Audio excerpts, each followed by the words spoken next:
Are you constantly battling weeds in your garden? Are you unsure about how best to deal with them and what tools can actually help? Well, we were in the exact same boat earlier this year, wondering if weeds were going to get the better of us. They pop up all over, don't they? Your veggie beds, your lawn, even the cracks in your patio. But with the right tools and a few simple tricks, you can really keep them under control. If you let weeds run wild, they'll take over before you know it. The best approach is always little and often, but when a border's been left too long, my hand sickle makes light work of pulling out weeds from the root. If you leave the root behind, most weeds will grow back quickly and your hard work will be for nothing. This tool lets you get everything out, hold the weed at the base and use the sickle to skim just underneath it.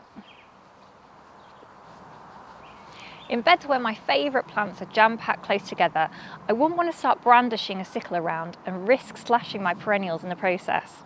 This is where I reach for the weeding finger. It's got a curved blade that lets you slip between the plants without disturbing their roots. You slide the curved blade around the base of the weed and gently lever it out, making sure you get as much of the root as possible. Our lawn here is a real labour of love. I've dealt with plenty of molehills, ant hills galore, moved bags and bags of thatch, patched up bare spots and become a dedicated mower all in the process. But one challenge that never really goes away is keeping our lush lawn weed free. Whilst we don't mind a few dandelions and whatnot popping up around the lawn, at least Mr. Sheffield doesn't mind, their deep tap roots can make them tricky to remove by hand. And if you leave even a bit of root behind, they'll grow right back, won't they? That's where this long-handled weed puller comes in perfectly. All you do is line up the prongs over the base of the weed, insert it with your foot, lever back, and then pull it out, letting the hand weeder do all the hard work and pulling it out all in one go. The hole it leaves is relatively small and quite easy to fix really. Just sprinkle in a bit of grass seed, give it a light water, and then in a week or two you'd never know that the weed was there at all. Now, the real culprit in this lawn is couch grass though, a really invasive, fast spreading weed that is notoriously difficult to get rid of. It often finds its way into your garden via bird droppings carrying seeds and then spreads through rhizomes that creep underground and pop up new shoots. The weed puller is effective at removing small patches, but for larger patches you can dig out couch grass and then reseed the lawn. Overall though, the best defence is good lawn care.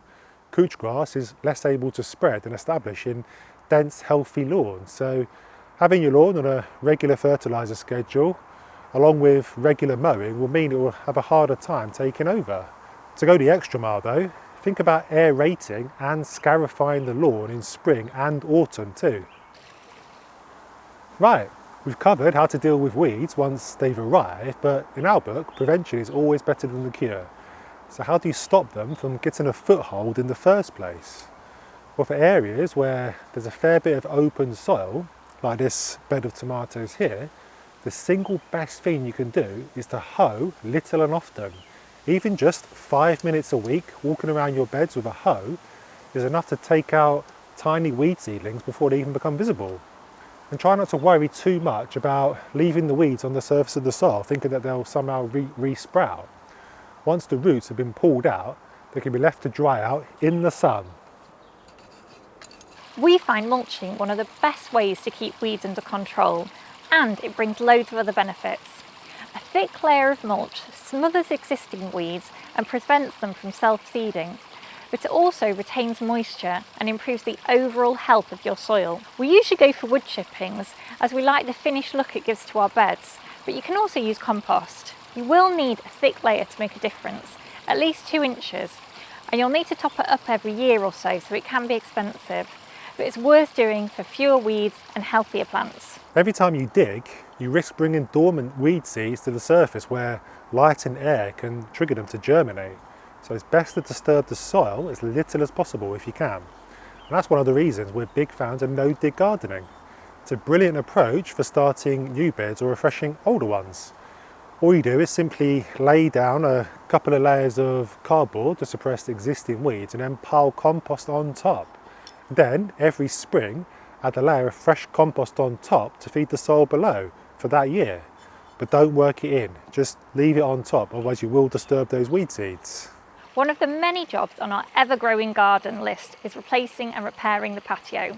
The grouting between the slabs is crumbling in places, and in some spots it's already dust. That poor state creates the perfect conditions for weeds to settle and take root. Until we get around to fixing it properly, we'll just have to stay on top of the weeding. But once the patio is regrouted and the surface is sealed, it should go a long way to stopping new weeds from creeping back in. Rule number one when it comes to our most hated unwanted plants is simple. Never let a weed go to seed. That's how one weed turns into 100. If you spot something flowering and you don't like the look of it, then act fast, either by pulling it all out entirely, roots and all, or by snipping the flower head off so it doesn't have a chance to spread. Even if you don't have time to deal with the whole plant straight away, stopping it from seeding will save you a lot of work further down the road. One of the best ways to cut down on weeding is to let the plants do the work for you. By filling in gaps with tough, low-growing ground covers, you can beat the weeds. These plants spread across the soil, soaking up the sunlight that weeds would otherwise thrive on. Hardy geraniums are brilliant for beds and borders. They form a dense leafy mat that suppresses weeds and looks great with flowers that come back year after year. And for awkward gaps in paving or gravel, a Regeron is the one. It self-seeds into cracks with barely a hint of any soil and gives you froths of daisy-like flowers for months. Have you got bindweed running amok in your garden? Is it popping up all over your beds like whack-a-mole and strangling your plants like how a python strangles its prey? Well, you're not alone. We've been pulling our hair out, trying to keep this savage beast under wraps all summer. But with the right strategy and enough persistence, there are ways we can rid ourselves of this horrible weed. Since moving to this more rural part of Sheffield last winter, we've been watching the garden gradually reveal what's growing here. One plant caught my eye, a climber with delicate heart-shaped leaves, gently winding its way up the back of this fence. It looked like something out of a fairy tale. I took a photo to identify it, thinking it might be something worth keeping, and then I realised what it was: bindweed. An invasive menace that you don't want anywhere near your garden. This is what bindweed looks like when it's a youngling. Distinctive pointed leaves that grow from a wiry stem. Once this bad boy starts to grow, you'll notice it wrapping itself tightly around anything it can grab hold of, usually the stems of your beloved plants. It's really not fussy about what it chokes. Unfortunately, it's not just confined to one border. We found it coming up all over the place. It's in our raised beds, it's in our flower borders, it's even in our nightmares. Let us know in the comments how much bindweed you've got in your garden. Now the tricky thing about this beastly plant is that it spreads in two ways. First, it spreads through seed if you let it go to flower, which you should most definitely avoid at all costs. This is probably how it's made its way far and wide in our garden. It's even popping up all the way over there in our front garden. The second way, and this is probably the most damaging, is it has these creeping root system called rhizomes, which can extend several meters underground. Basically, if you let it, it will spread everywhere in your garden, tunneling underground and coming up where it's most unwanted. I mean, look at it. It's all over these raised beds, it's in our flower borders, it's over by the compost bins, it's even on the other side of the garden. We feel invaded. Now you might think, well, just pull it out like a thistle and it will be gone. And unfortunately, it's not really as easy as that. This root system here is a real cheeky bugger. When pulling it out by hand, it tends to easily snap, and any tiny fragment of root left in the soil can regenerate into a new plant. So even if you think you've cleared it, any tiny morsel that is left is going to rear its ugly head somewhere else, making it almost immune to casual weeding. The other thing is, because bindweed is perennial, it doesn't die back completely in winter. These roots just wait it out and ready to explode with new growth in spring, and by midsummer it's really in its element. If we don't get a handle on it early, we can find ourselves absolutely swamped. I gave this bed a really thorough weeding just last weekend, and already it's popping up all over the place. One of its absolute favourite spots is at the back of the bed where the fencing is, so we can grow up and coil around our tomato plants and absolutely devour them. But as you can see, it's really not fussy about where it comes up. So that brings us to the real question: how do you actually get rid of bindweed once it's already established? The first thing we'll say is it's really not a good idea to use weed killer to get rid of it, as tempting as that might be. Not only can it harm surrounding plants and wildlife, but bindweed has such an extensive root system that spraying the leaves doesn't always reach the real problem underground. Plus, if you're growing food nearby, you don't want to be drenching the soil in chemicals. That leaves us with two options. The first is to dig it out carefully and patiently. But remember, any tiny amount of root left in the soil will happily regrow into a brand new plant. So we need to be methodical and try and remove as much of the root as possible. It will continue to pop up over and over, but gradually, with enough persistence, the regular digging and removal of the leaves, stems and roots will prevent the plant from photosynthesizing and sending energy back down into the root system, gradually weakening it. It's not a quick fix, but if you can stay on top of it, digging alone can eventually deplete the bindweed enough to get it under control and prevent it from smothering whatever it has snaked around. We don't want to redo this whole bed yet again, so for now it's a case of getting on with regular weeding to stay on top of it and stop those twining steps from throttling everything else.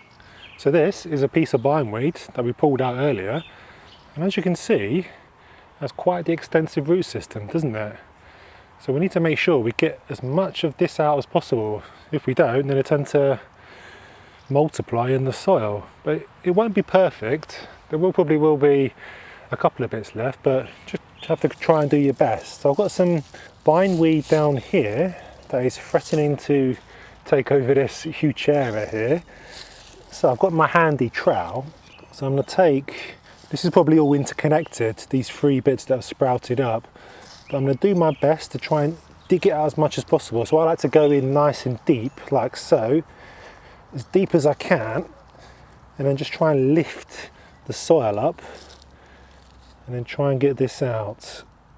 So there's one piece. Looks like it might have broken off by the end, but it can't be helped really.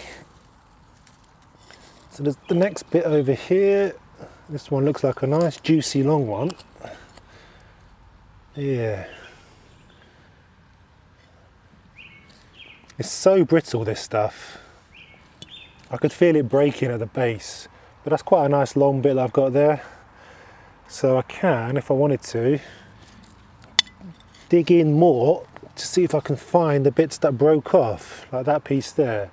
So that piece of rhizome will probably grow on to be another plant. That's how sneaky this stuff is. So there's a nice big chunky bit there. So we need to make sure we get bits like that out. So there's another piece here. As far down as I can go.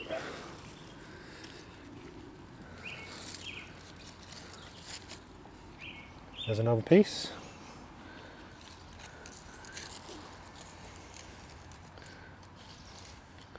So there's a real network of roots under the soil. And like I say, it's going to be tricky to get absolutely every piece out, but the more you dig it up and the more you get the bits that you can see out, then the more that's going to weaken the plant over the long run. So I think I've got most of that out. Option 2 is what we try to do in this bed and deprive the bindweed of the sunlight it needs to photosynthesize by covering it with a thick layer of something. If you're a subscriber to the channel, then you would have seen us revamping this bed using the no-dig method, which begins by laying down cardboard to suppress weed. This is actually a really good way of suppressing weeds, even bindweed, but we made a mistake. Most of the plants here are newly planted, but the mistake we made was trying to work around a few established plants that we wanted to keep. We didn't want to cover the whole bed. Bindweed spotted that weakness and pushed up right through the gaps around the lungwort and wild geraniums that we'd left in place. In hindsight, we should have lifted everything and covered the whole bed properly with cardboard, topped it up with a really thick layer of compost, and then replanted everything as new. This means there wouldn't be obvious gaps in the armour for the bindweed to penetrate. We have the same problem in this vegetable bed here, and for the time being we're doing our best to prevent it from destroying our crops. It's having a real good go at wrapping itself around the onion tops. So we gave these beds a full refresh back in late winter. After a thorough weeding, we added our soil mix on top, but didn't think about adding a barrier underneath.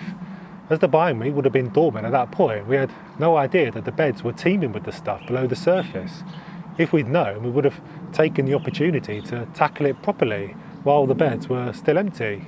But we didn't know what we were dealing with. The nuclear option is to use black plastic sheeting.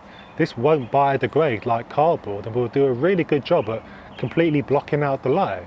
If you really wanted to do a number on it, you could completely reset your bed by covering it with the black plastic sheeting and then a thick layer of compost and then leaving it until next year. Keep coming back to see if any are popping up and then remove as often as you can. The problem with that, of course, is that you're using plastic in the garden and we're not so keen on that. It's not really good for wildlife. In these vegetable beds that are covered in bindweed, the onions seem to have coped okay, but we haven't had too much joy with the garlic and carrots, as you can see. It might be nothing to do with the bindweed, but they're most certainly not happy. Now that the onions are ready to harvest, we're going to call time on this bed for this year to try and get this bindweed under control once and for all. For that, we're going to use a double or even triple layer of cardboard with compost on top. Now, it won't die off instantly, but over time, with no energy going back to the roots, it should start to weaken. Hopefully, that will give us a better starting point for next season.